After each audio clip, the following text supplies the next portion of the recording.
Daily news and analysis. We keep you informed and inspired. This is World Today.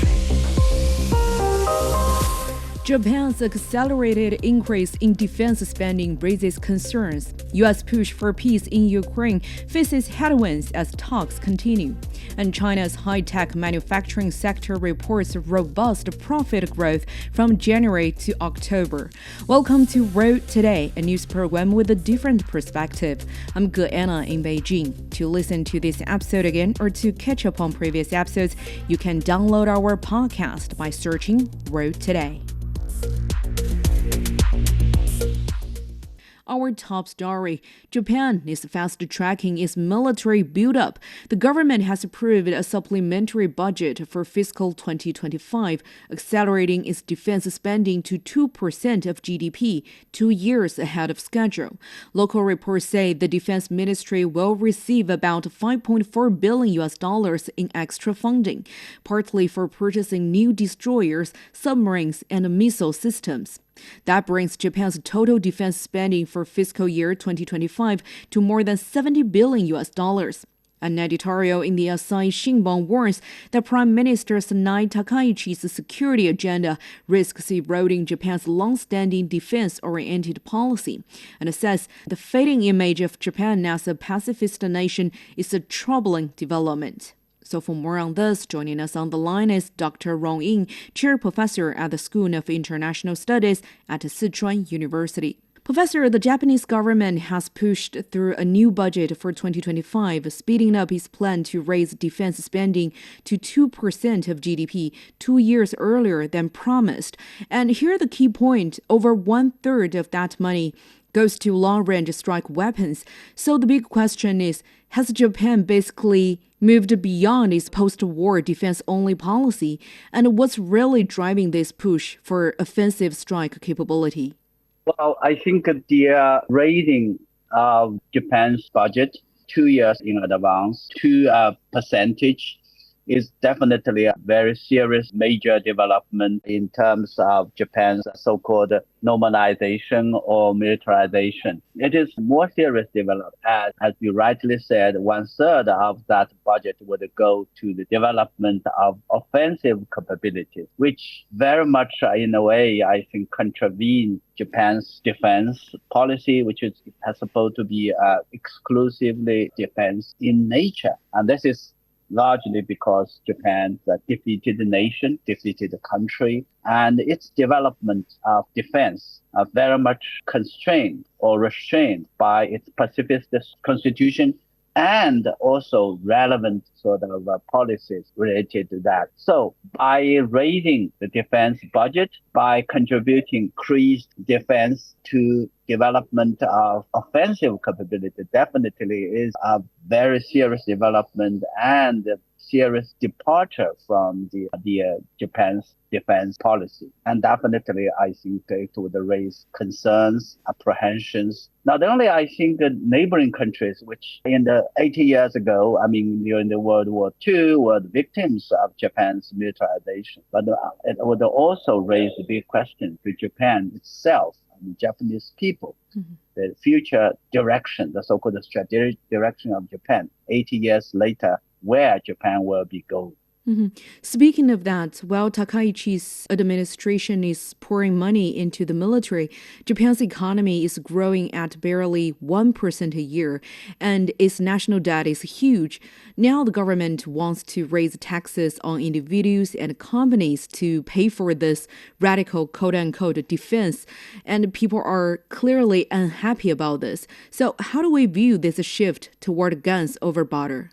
That's, again, a great question. So always, I think, now the question the Japanese public, Japanese voters will be asking themselves which the direction that Takaichi and her government is pursuing, taking with Japan, whether it is good for Japan in now and in the future. The butter and the bullet question is always there. And Japan, as we know, economically is facing a huge problem. The demographic, the aging population, and also I think the debt issues has very much strained the burden of Japan.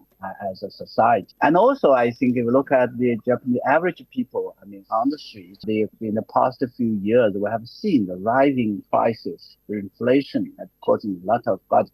And so all in all, we have an aging population, we have rising debts, we have now the more expenditure defense budget going for defense. So what kind of government, what kind of directions Japan is going to move? That is the question, I think, Japan, certainly Japanese public, Japanese voters. Is it the government they are looking for? Is it the government they would like to vote for? Is it the government I think they can trust, not only in terms of their day-to-day affairs, their concerns, but most importantly, I think the strategic directions, the pacifism in Japan that has been taken over in the past 80 years, which arguably helps Japan to development and to bring peace and stability and prosperity, I think, for Japan. This is something big issue, much bigger issue. Professor, given Japanese economic capability, do you think Japan can keep this up without hurting everyday citizens? How will the big military spending drag down Japan's already strained economy? I think the answer is definitely no. That is why, on the one hand, Japanese public, Japanese voters, particularly the younger voters, would like to have new leadership. They want to see something different, innovative, creative. But I don't think they are looking for a kind of a leader like Takaichi, which by riding that expectation or riding that kind of a wave for anti-incumbency or disappointment about previous politicians, which was they regarded as old and sort of not exciting, not innovative. But the reason we want to have change is we want to have a new leadership that will bring better life, not bigger budget, not pushing Japan on the wrong road for militarization. This is something I think has already creating problems. A lot of Japanese voters, Japanese public, they are, peace-loving. They don't want to see their politicians, their leaders to take Japan to a wrong road. So the only question is that, of course, the so-called high popular vote, the opinion, polls that have been received by Takaichi so far, I don't think it's going to last long. And if you look at the business community, they have already expressed concern. They already hope that the Japanese government should look and find ways to work with China for a stable relationship. So getting a sort of a relationship wrong, but most importantly, with that as an excuse to pursue its own sort of personal political agenda for so-called normalization of Japan, and even possibly to break free those constraints Japan that has been subjected to. And arguably, I think because Japan has pursued a pacifist road and Japan's prosperity and development is guaranteed. And all that things will be changed. So it's more than a kind of day-to-day issues. It's more than a kind of issue that related to bilateral Japan with China. More importantly, related to their everyday life, their future of Japan. Mm-hmm. Professor, speaking of that, as earlier you mentioned, Japan's pacifist identity is fading, and some scholars are warning that the government is ignoring public concerns, and some even argue that Japanese right-wing force momentum and the push to rewrite the constitution is becoming too strong to reverse. Do you share the same stance, and what's changing inside Japan's political system? I share the concerns, but in the meantime, I also been very hopeful in the sense that it is true. I think the challenges, the difficulties, the problems facing Japan in terms of the economy, in terms of the demographic problems, aging population, which means they're short of hand, and to do that, to address this problem, they have to bring in immigration, and again, that causes a lot of social backlashes. And also seek to reinforce that nationalist and right-wing sort of momentum and trend. But having said that, the majority of Japanese are still very much, I think, uphold the pacifism. And I think that they will sooner or later, they will realize the danger and the risk of that deviation. can say. The question is that if Japanese public, the majority of Japanese voters, that they do not come out, speak up their mind, and the risk or the concern that it will be too far and it will be too late. And that is very much an historical lessons Japan as a society, as a nation should learn. We look at over when the World War during the World War II and how Japan, the public, Japan as a nation was hijacked, misled by these nationalist military. And that Japan has definitely done a lot of destructions to its neighbors and the region as a whole.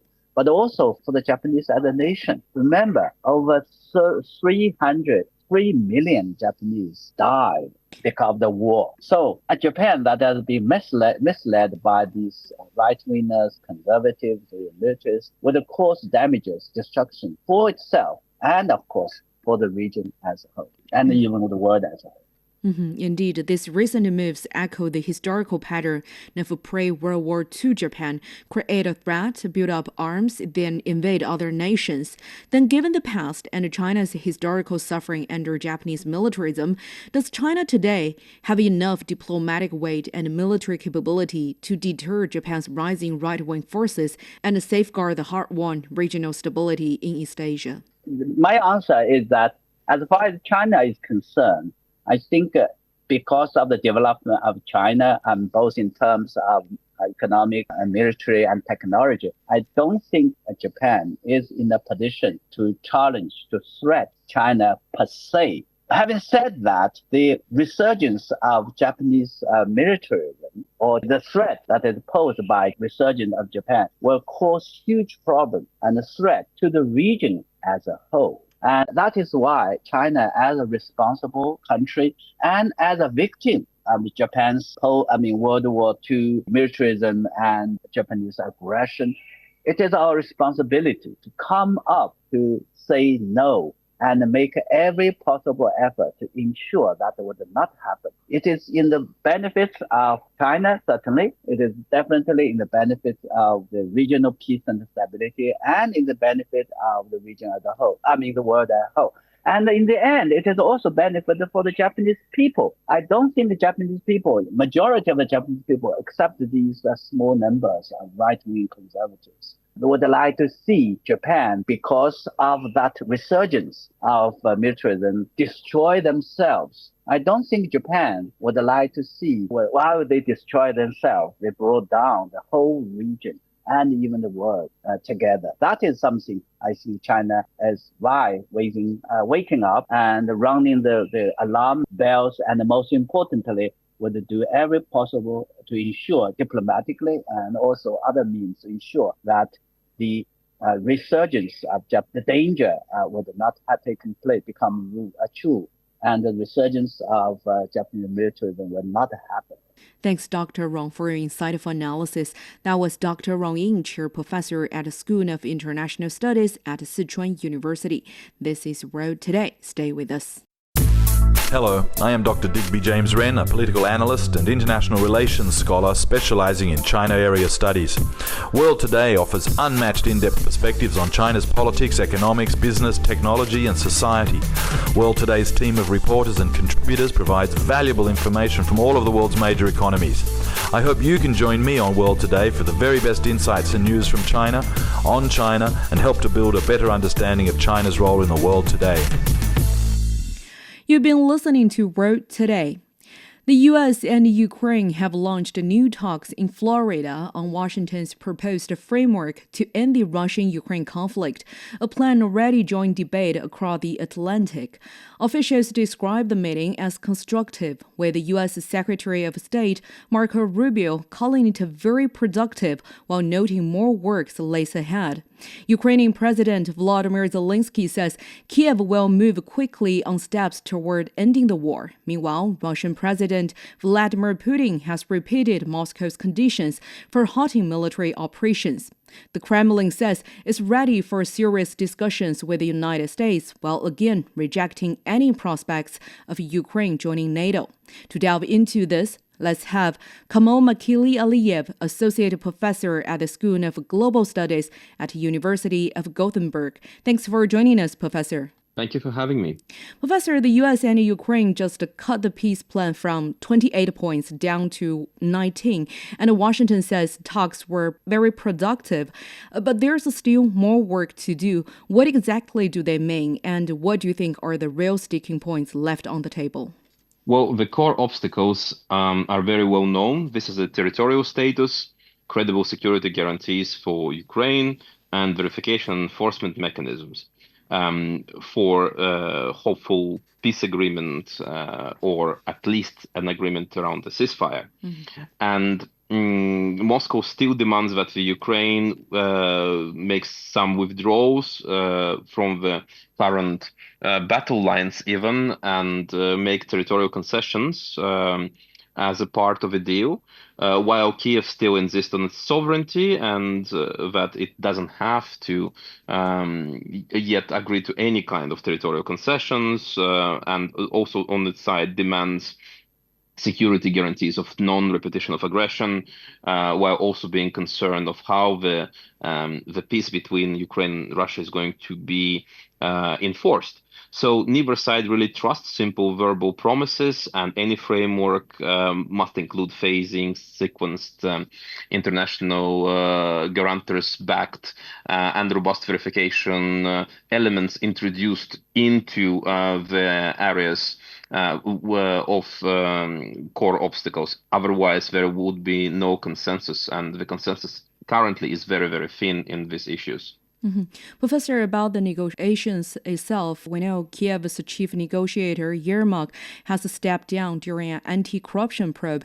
How might this shake-up affect Ukraine's stance? And since he was known for saying no compromises on territory, does his exit change that tough line? Yermak's exit amid this kind of corruption probe injects some political uncertainty, but it doesn't really automatically signal a softer territorial line for Kiev, for example, because Ukraine just appointed, the president of Ukraine just appointed Rustam Umerov, the defense minister, seen as capable to fill in the boots of Yermak.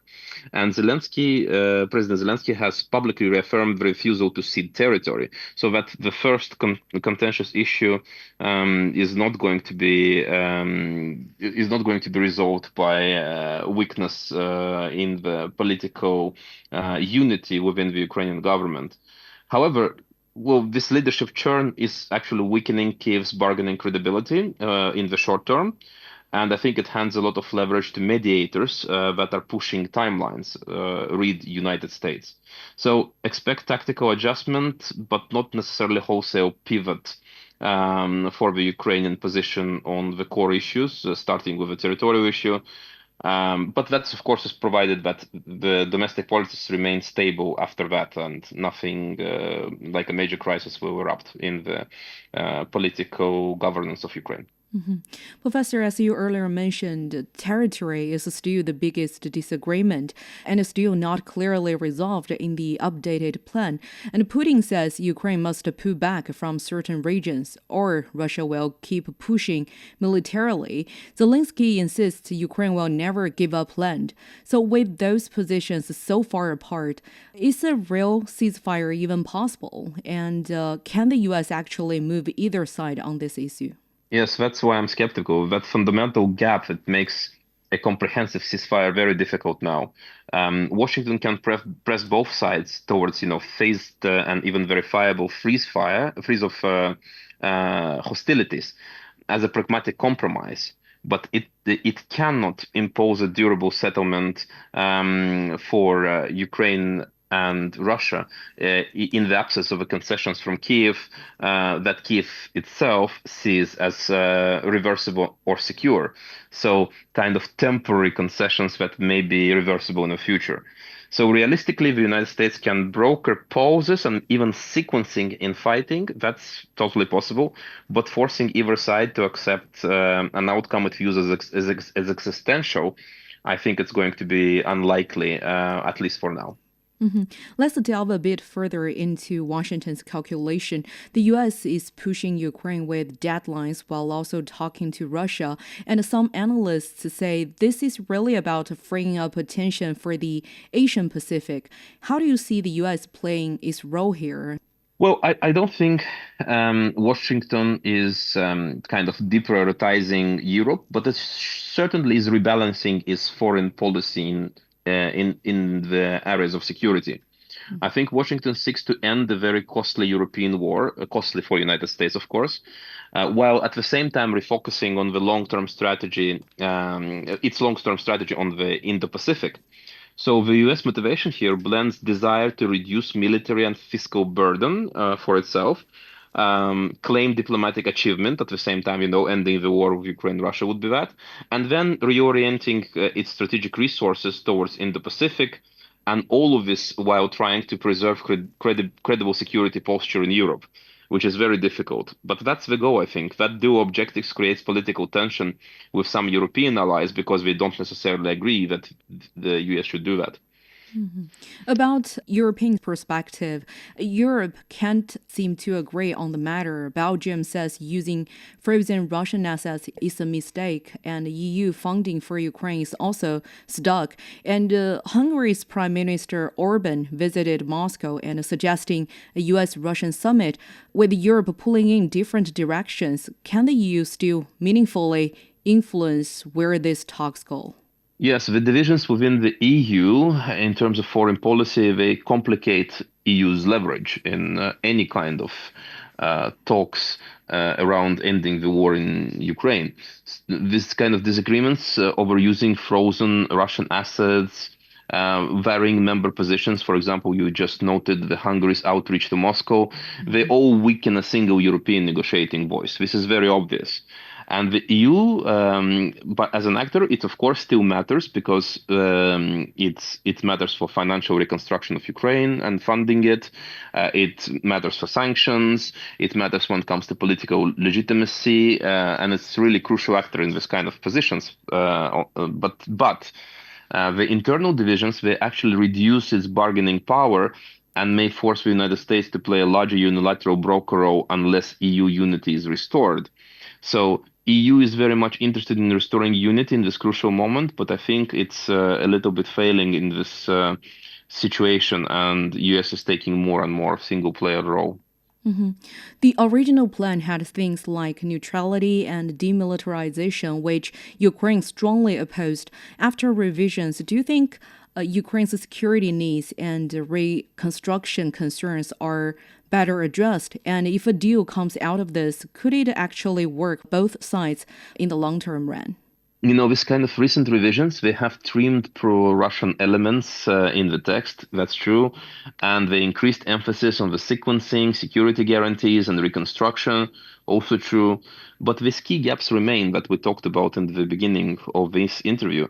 And enforceability and territorial outcomes are yet very big questions. So a sustainable deal could be engineered if it pairs this kind of phase security guarantees, like maybe multinational forces, treaty guarantees, or any other thing that they can invent and agree on.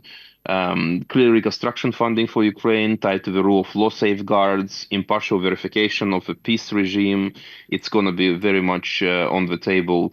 But politically, that balance is very fragile, and it all depends on Russia accepting the limits it currently resists as well. If we talk from just Western and Ukrainian side. So I do not see this continuing forward in the way that is presented right now, but it's just maybe just my skepsis. Okay, thank you, Professor, for your valuable insights. That was Kamol Makilialiyev, Associate Professor at the School of Global Studies at University of Gothenburg. More to come. Tensions between the United States and Venezuela are escalating as Maduro accuses Trump of colonialism and threatens military action. And then we'll take a look at the Airbus A320 software issue, how a solar attack forced 6,000 planes to stay grounded. You're listening to Road Today. We'll be back after a short break.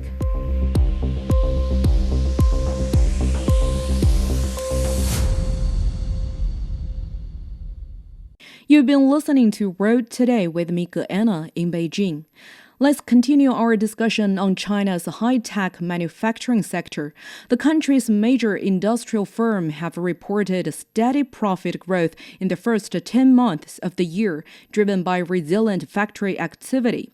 Official data show that industrial enterprises recorded total profits of around $840 billion, marking a nearly 2% increase from the previous year. The growth has been bolstered by strong performances in sectors such as railway, shipbuilding, and aerospace, where profits grew by 32%. Profit growth in the electronics sector came in at almost 13%. High-tech manufacturing, including semiconductors production, continued its strong momentum, with profits up 8% year-on-year. With more, Zhao Yang spoke with Yan Liang, a professor of economics at Willamette University. So, Yan, profits at China's major industrial firms rose steadily in the first 10 months of this year. We see the resilient performance in high-tech and equipment manufacturing, with profits rising 8% and 7.8% respectively. So, what does this tell us about the direction of China's industrial upgrade? Well, I think this is a very important question, as we know that, oftentimes people talk about involution in China's industrial production sector. And a lot of the competition drive down prices and therefore profits. But what we have seen in the recent months is that as China continues to upgrade its industrial structure, as companies move up in the value chain, they're actually able to compete more on the productivity, on the features of their tech products, on technological advancements, rather than simply on prices. So that coupled with the anti-involution campaign, we start to see that companies are making positive profits. As a matter of fact, in October, you've seen the total value added firms went up by 4.9%.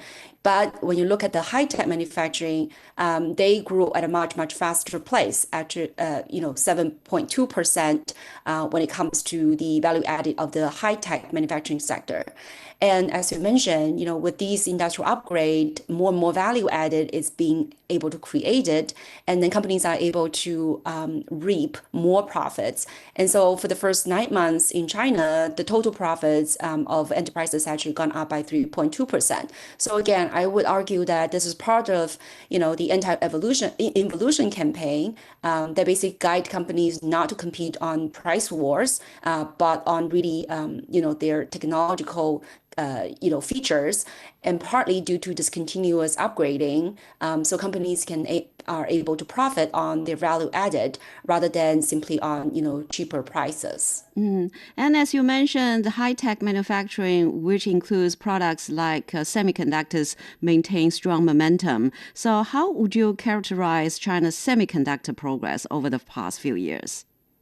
Well, I think China is really making great strides in the semiconductor industry. As you know, that there has been, the kinds of tech export restrictions from the United States, especially when it comes to the high-end, GPU exports to China. But that simply, I think, galvanizes China's enterprises to really indigenize the technological innovations and also utilize, the domestic production and domestic technologies to provide the kind of self-reliance. So we know now China is actually very competitive in the mature nodes of the semiconductor production. And China is also making a lot of innovations in the higher end semiconductor chips. So I think, companies like Huawei and others have been really doubling down on their research and development. And they're also making a lot of smart innovations to circumvent the kind of tech restrictions coming from the United States. So I think that has created a very conducive ecosystem where, the supply side, there has been a lot of innovations and also mass production of the mature nodes of these semiconductor chips. So I think that's just clearly shows that China is making progress. Now, of course, there's still some distance. NVIDIA's Blackwell series are still the most high-end GPUs now in the market. But I think, again, with China's efforts to indigenize the kinds of technological innovations, we're likely to see this kinds of gap narrowing. And I think that really is showing the direction of China's semiconductor chips industry. And at the same time, the railway, ship, and aerospace sector profits grew by 32%. So tell us about the shipbuilding sector, Ian. So what is driving this surge, and what's the general competitiveness of China's shipbuilding industry now? Right. So, shipbuilding is really a very salient, I think, example of China's manufacturing, competitiveness. Last year, China captured over 53% of the global shipbuilding market share. China's strength really lies in its enormous scale. It's really, the technology dominance and also the ability to deliver a wide range of vessels, including many of these high-end, high-tech ships propelled by green energies and having a lot of, advanced tech features.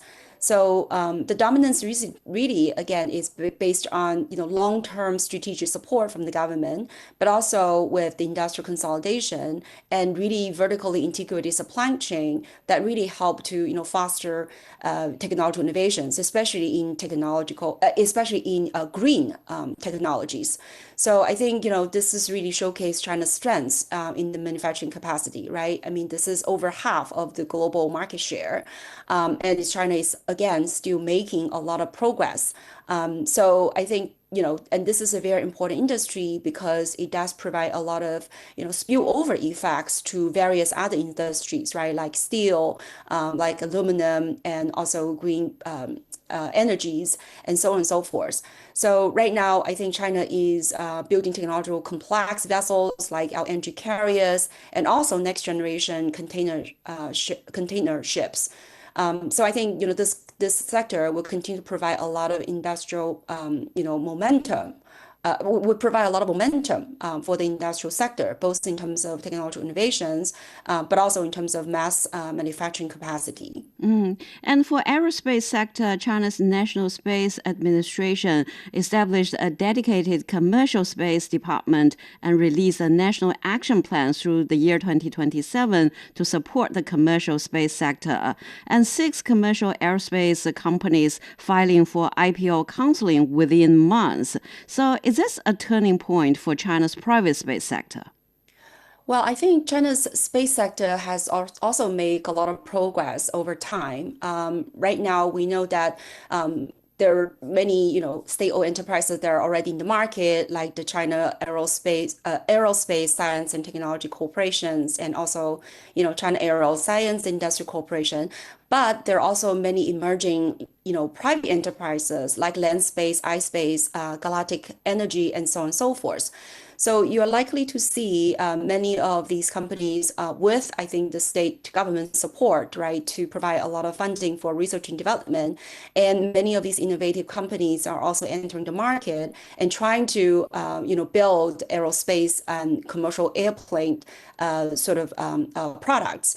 This market is vast and it's growing, and it's projected that China's aerospace and commercial space industries is projected to be worth over $900 billion by 2029. So that's why I think, as you mentioned, the government is setting up specifically, designated bureau to oversee, but also to promote the development of this sector. And of course, the government is also really trying to involve more private enterprises in the sector to drive innovations.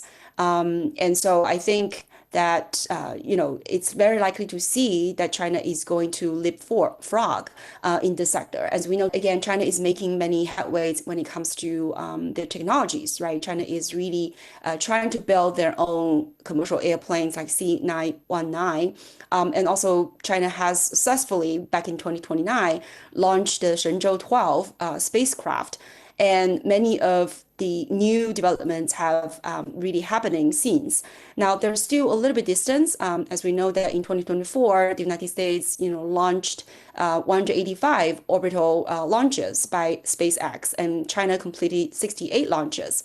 But again, I think China is really, the second, the top countries when it comes to aerospace development, and with the government support when it comes to research and development fundings, and also with many private enterprises entering the space, and with this innovative capabilities. And also, I think with a really great market needs, because I think this sector could be the next sort of the quote unquote battlefield, right, for technological competition between China and the United States.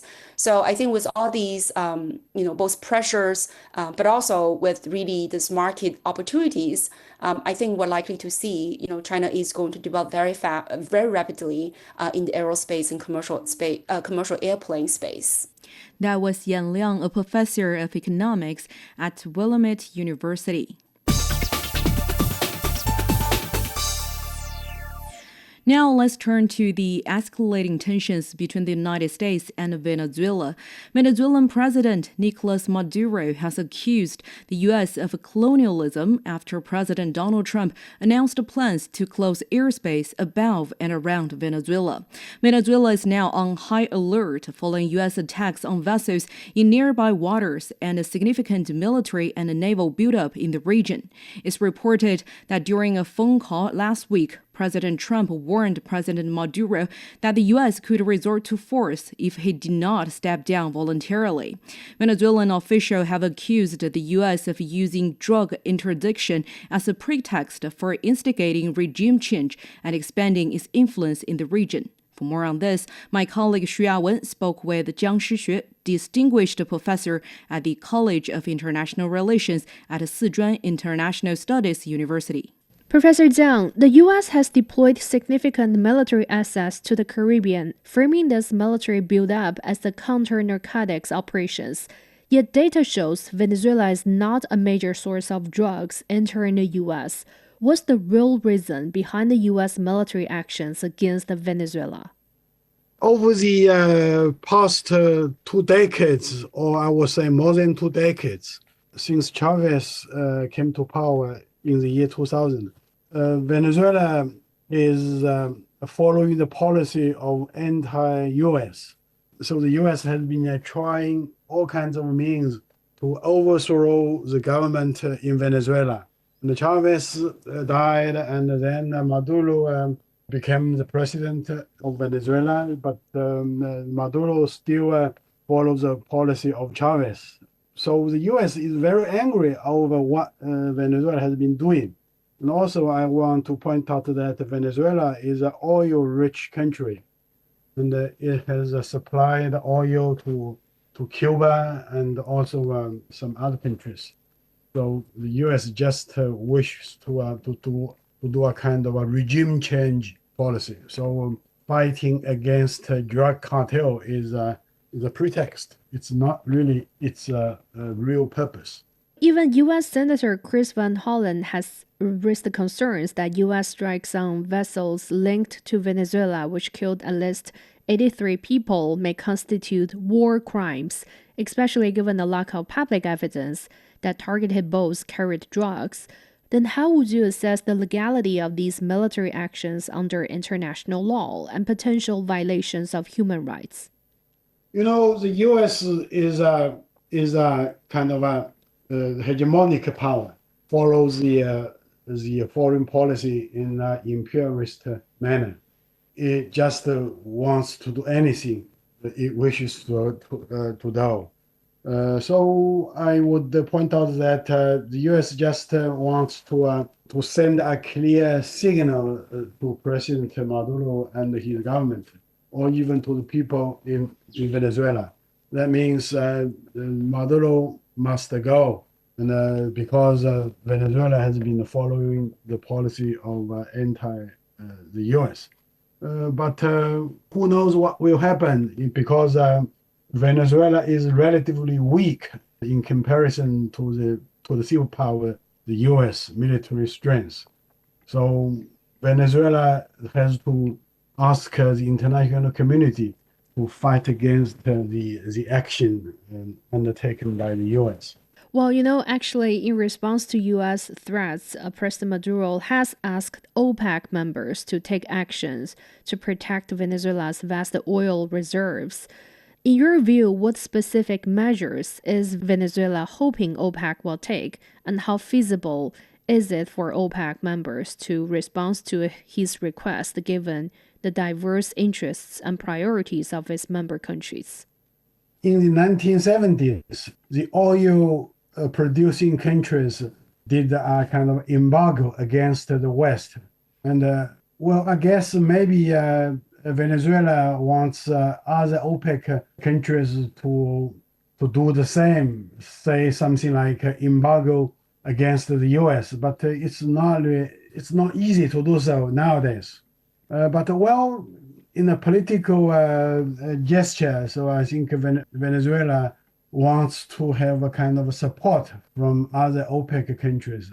As far as I know, Venezuela has been asking the United Nations to do something to stop the U.S. from attacking a peaceful country like Venezuela. But as I mentioned just now, the U.S. is the hegemonic power. It just wants to do anything it wishes to do. So the whole situation in the Western Hemisphere is really in a dangerous situation. Then, in your view, how are the international community responding to the U.S. trying to overthrow the Venezuela government? Well, theoretically speaking, the UN or the whole international community should do something to stop the U.S. from taking this kind of dangerous actions against its neighbor.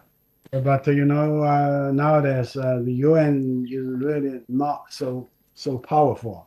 We have seen many things like the war in Ukraine and also the terrible situation in Gaza. Well, the UN can really, I will point out that the UN is somewhat useless in some aspects. So in the face of the coming dangerous situation in the Caribbean, I don't believe the UN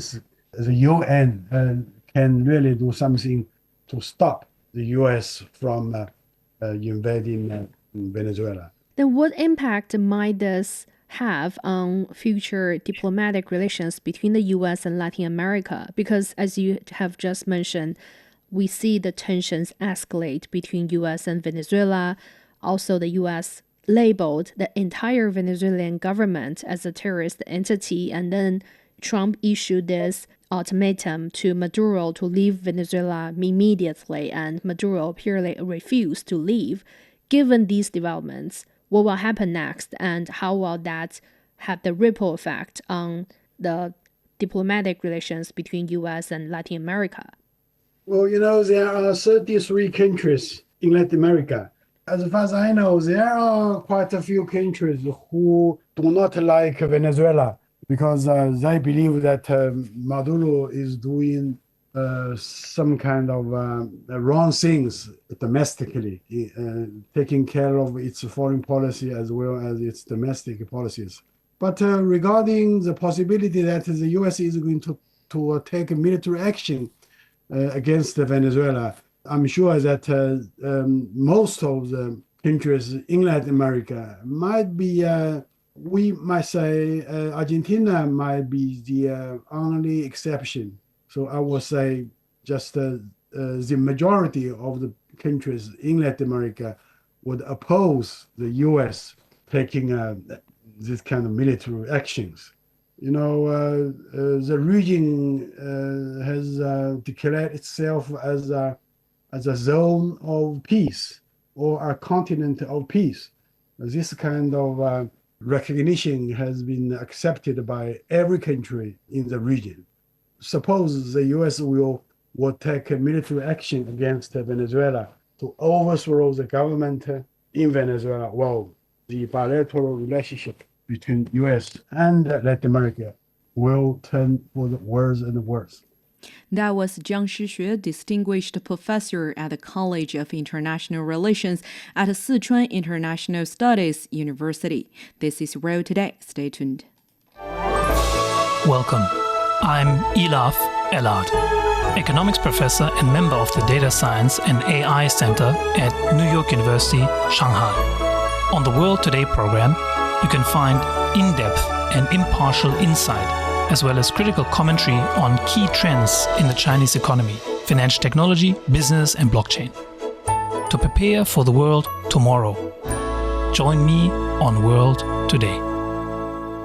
This is World Today.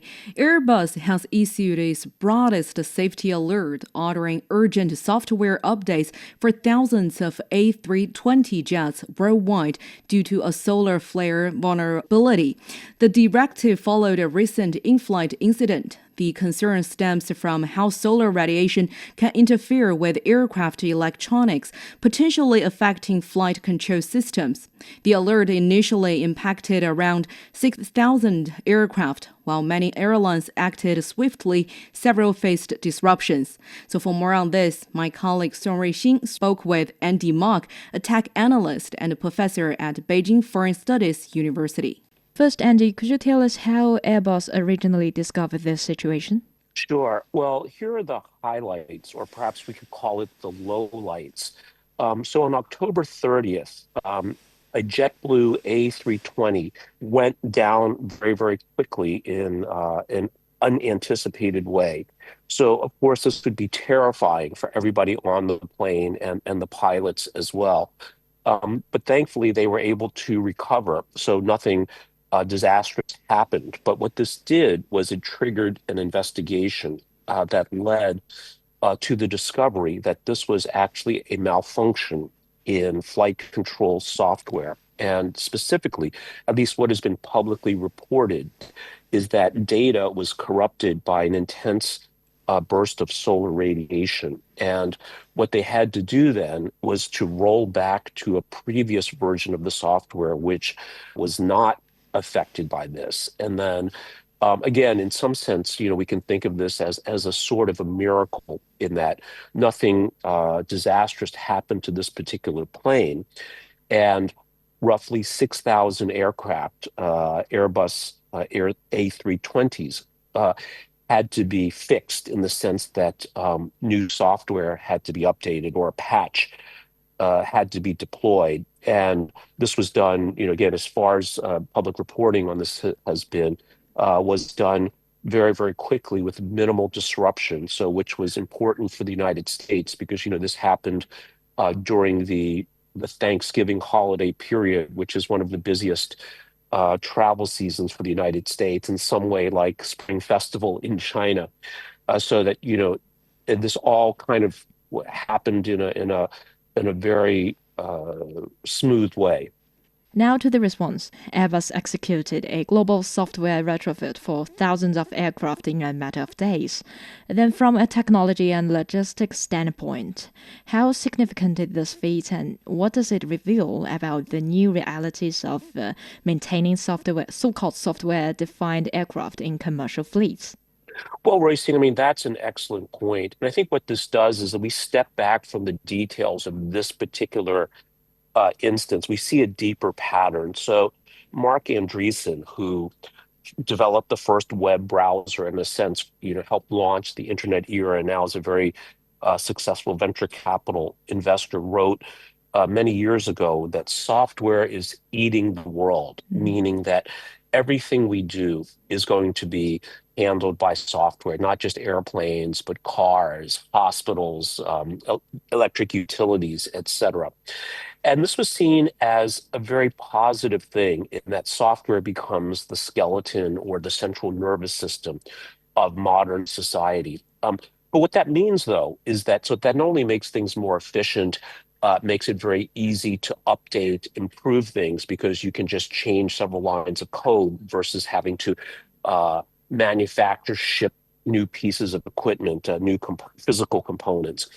But at the same time, because we're talking about this today, this also can bring problems in that a problem in the software doesn't just affect one aircraft. It could affect potentially thousands and could have systemic catastrophic consequences. So, I think this is again indicative of a systemic vulnerability, not just a problem with a particular airplane, and maybe not just a problem with aircraft software, but software perhaps more generally.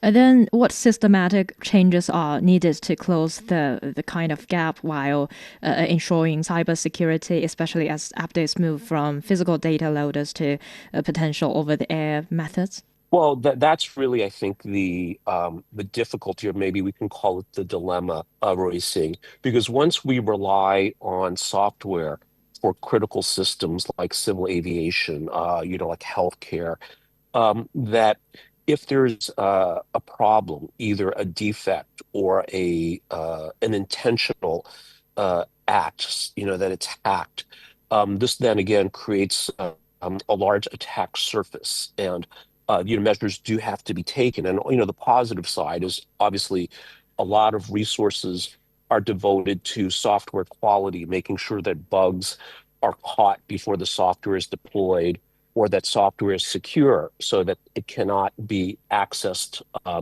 by malevolent actors, while at the same time, any patches can be deployed very quickly, as you said, perhaps over the air. And always there's a balance that has to be struck between speed, convenience, as well as safety. Well, it looks like the scale of the response also exposed a key data shortfall. A subset of older A320s requires a hardware computer replacement, not just a software rollback. Then we know that Boeing suffered 2 crashes in rapid succession a few years ago, and then it is because of a software system as well. And then does this incident highlight a growing tension between extending the life of legacy aircraft and integrating new software-dependent systems?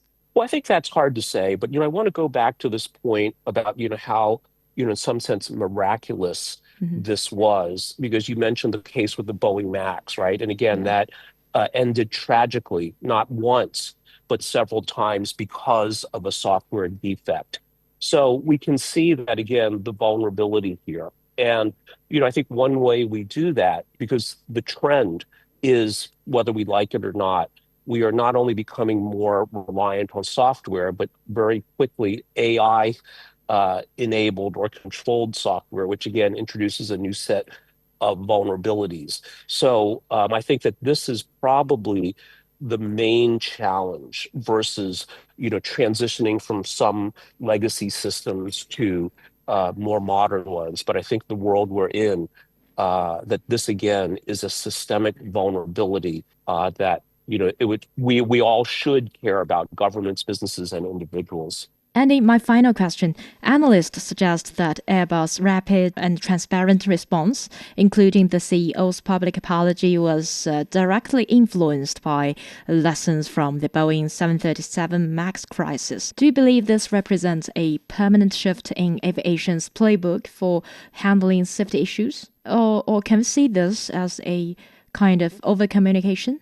Well, we could, racing. And again, I think that crisis communication is very important, but perhaps the more important, even more important, I think reaction is, I think the pilots that were able to regain control of the plane, again, the plane did not crash, no one was hurt. I think that perhaps is more important.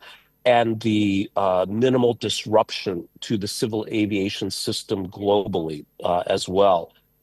Is very, very noteworthy and important, because again, there's something like 6,000 A320s globally, and 10% of them are in China. So, from a Chinese perspective, this was also potentially a big issue because of the potential disruption to civil aviation in China. So I think that improved crisis communication, I think, is good, and I think it's not a surprise that companies in this industry like Airbus learn from the way Boeing handled it, and that I think is to be expected. But the more important, I think, to pay attention to is that again, this didn't turn out worse. It could have turned out again to be a tragedy, as well as impose enormous disruption on the global civil aviation system. That was Andy Mok, a tech analyst and professor at Beijing Foreign Studies University. That's all the time for this edition of World Today with me, Anna. Thank you so much for listening. Bye for now.